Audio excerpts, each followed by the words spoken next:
May kamay yan oh. Yan! Isa ka nga. Anong ulam? Yes! 200 pesos per tray tong medium. Kaya bali ang total na kikitain natin ngayong araw ay 1,400. Thanks God agad syempre. Dahil kahit papano ay may pumapasok na pera sa atin. Yes! Ang mahalaga meron, di ba? Kaysa wala. Hindi naman tayo habang buhay ganito. Sa ngayong kinakailangan lang natin magsikap, magsipag. At syempre, huwag mawawala yung pagtitiwala natin sa ating Panginoong Diyos. Yes! Yan oh. Okay, iba rin tindigan niya ha. Wow, dali mo. Papaserox muna tayo ngayon mga kayodna. Hintay-hintay muna tayo mga kayodna dahil medyo mahaba pa ang pila. Dapat pa-xerox na tayo, be.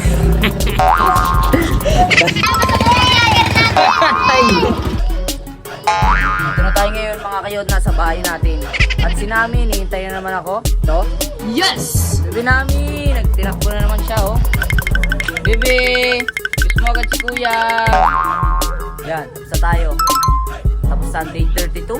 Salamat sa inyong lahat. Yes!